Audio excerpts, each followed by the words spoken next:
नमस्कार, सत श्री अकाल, गुड इवनिंग, हैप्पी दीपावली। सबको तहे दिल से हार्दिक शुभकामनाएं। मेरे राम आए हैं अवध में तो स्वागत तो बनता है। वो बात अलग है कि पटाखों पे बैन है। ऐसे ही चलता रहा तो एक दिन दियों पे भी बैन लगा देंगे। वो जी अंटार्कटिका की बर्फ पिघल रही है, जहाँ भयंकर कोरोना फैला वहां भी खुशियां मनाई जा रही है हर प्रोग्राम में। लेकिन हमारे यहाँ तो चलो, अब तो बहाना तो है कोरोना का।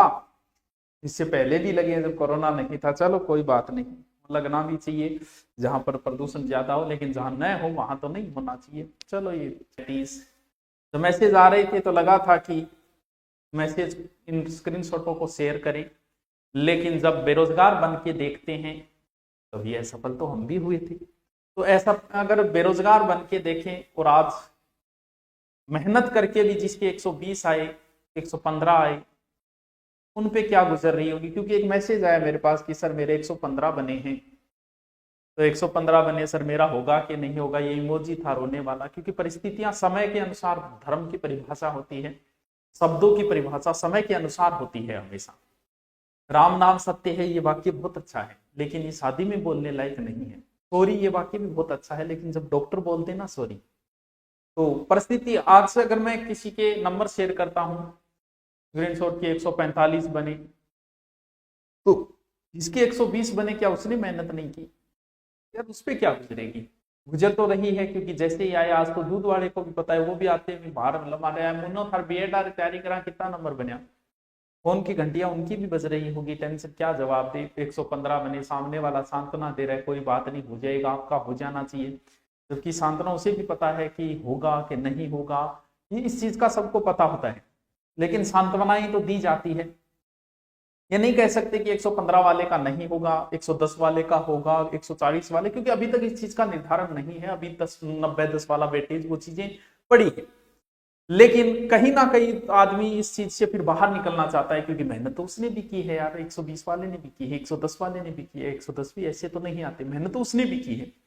तो वो बाहर निकलना चाहता है कि चलो यार नहीं हुआ, चलते हैं कहीं एकांतवास में, चलते हैं। मान लो खेत जाके बैठ जाता है, फिर वो जिनको अपने गुरुओं को फॉलो करता है, और चलो उनके देख लेते हैं, उनको देखिए तो वहां भी सिर्फ सफलता वालों की ही चर्चा हो रही है।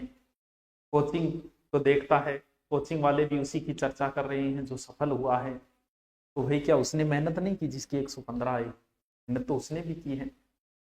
और कोई व्यक्ति कैसे दावा कर सकता है कि मेरे पढ़ाई हुए सभी सफल हो गए? सफल तो उतने ही है, जितना परसेंटेज हमेशा रहता है वही सफलता का परसेंटेज है। आज किसके साथ खड़ा होना चाहिए हमें? सफल लोगों की? ऐसा सफल लोगों के साथ तो दुनिया खड़ी है ना।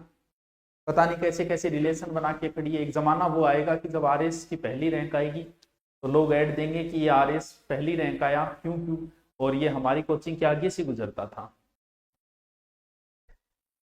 किसी एक पुस्तक को पढ़ के 140 नंबर लाना बहुत मुश्किल काम। किसी एक संस्था से पढ़ के, 2 महीने पढ़ के, ये बहुत मुश्किल कार्य। जैसे मैं कह दूं कि बहुत सारे कहते हैं सर आपका योगदान है, मेरे इतने बने। अरे मेरा कैसे योगदान होगा भैया? मैं तो 15-20 नंबर कवर करता हूँ, कितना करता हूँ, मेरी हिस्ट्री का कितना कोर्स। ये आपका बड़प्पन है कि आप हमें ये श्रेय देते हो, तो आप सबको बधाइयां। लेकिन जो डिप्रेशन में है उनके बारे में भी सोचना चाहिए। ये 140 145 की मार्कशीट दिखा के उन लोगों को डिप्रेशन में मत करो। आज उनको मोटिवेशन नहीं मिल रहा, ये चीज तुम भी जानते हो और हम भी जानते हैं कि आज जिसके 125 बने उसको 145 वाली मार्कशीट दिखाएं तो उस पर क्या गुजरती है? क्योंकि 125 वाला तो दुविधा में फंसा हुआ है कि होगा कि नहीं होगा। और वो भी सोचता है यार मैंने भी तो ये किताब पढ़ी थी, मैंने भी इतनी मेहनत की थी, मेरे साथ क्या हुआ? वो 3 घंटे का दुर्भाग्य है कि किसी का साथ दे दिया, वो आगे निकल गए, कोई रह गया तो रह गया। तो ये मत सोचना कि तुम्हारे 115 आए, तुमने मेहनत नहीं की, तुमने भी मेहनत की है। और ये निर्धारण, ये 10-15 नंबर का जो अंतर है, वो कोई तुम्हारी योग्यता का निर्धारण नहीं करते।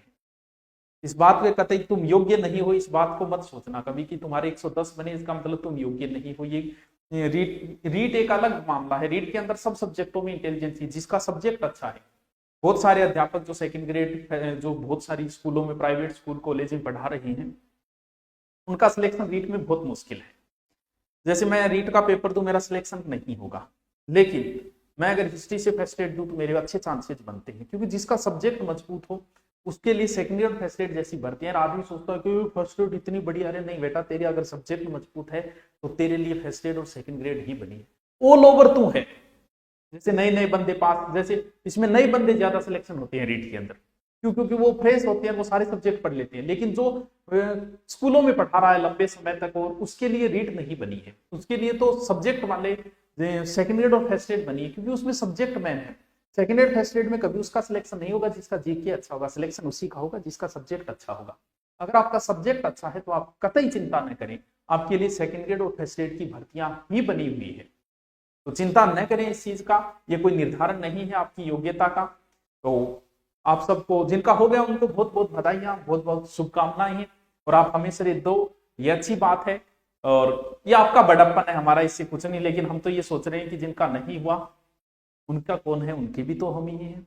आज उनको ज्यादा जरूरी है हमारे, ना कि उनको जरूरत है जिनका हो गया। वो तो हो गया उनका, तो आज तो दुनिया खड़ी है उनके साथ, उनके तो इंटरव्यू हो रहे हैं, नए नए उनको लोग संबंध जोड़ रहे हैं उनसे। कोई कह रहा है हमारे यहाँ टेस्ट सीरीज ज्वाइन की, कोई कुछ कह रहा है। लेकिन जिनका नहीं हुआ, अगर कोई विद्यार्थी सफल होता है उसका जिम्मेवार अगर एक शिक्षक है, तो जो है सफल हुए उसका जिम्मेवार कौन है भाई? क्या शिक्षक जिम्मेवार नहीं उसका?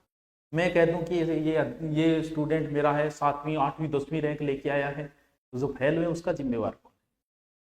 क्योंकि वो तो सभी होंगे। तो एक क्लास के अंदर एक स्टूडेंट के नंबर ज्यादा आए हैं, उसका जिम्मेवार अगर मैं हूं, तो कम आए हैं तो उसका जिम्मेवार भी मैं ही हूं।